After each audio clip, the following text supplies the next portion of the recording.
What's up? I'm Kevin Millar. Nomar loves you. Hello sports fans, this is Nomar back with another baseball card video for your entertainment. Something really important just happened that we need to talk about right away, which is that Shohei Ohtani has torn his ulnar collateral ligament, and it is not clear at this point in time if it will require surgery or not. We all know that he had Tommy John surgery a couple years back. He did come back and play in the second game of the doubleheader and had a monster game offensively, so this does not seem to be affecting his ability to hit. He's not going to pitch anymore this year. No more pitching in 2023 for Shohei.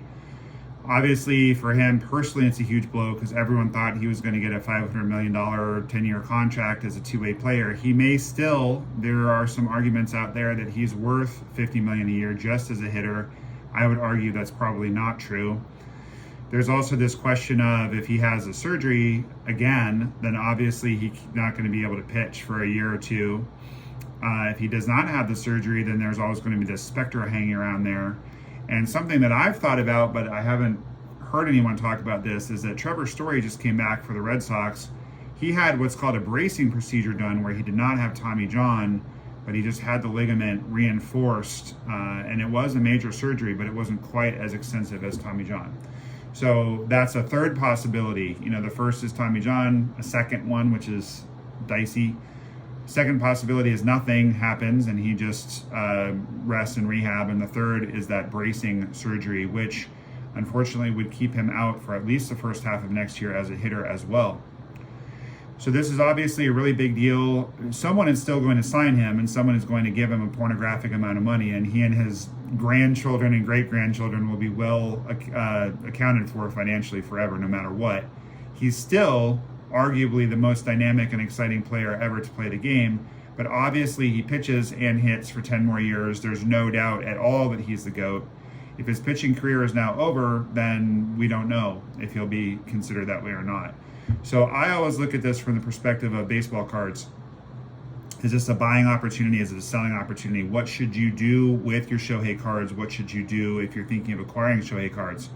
And the answer might surprise you. I feel very similarly as I do about the Wander Franco situation. It's all about risk tolerance.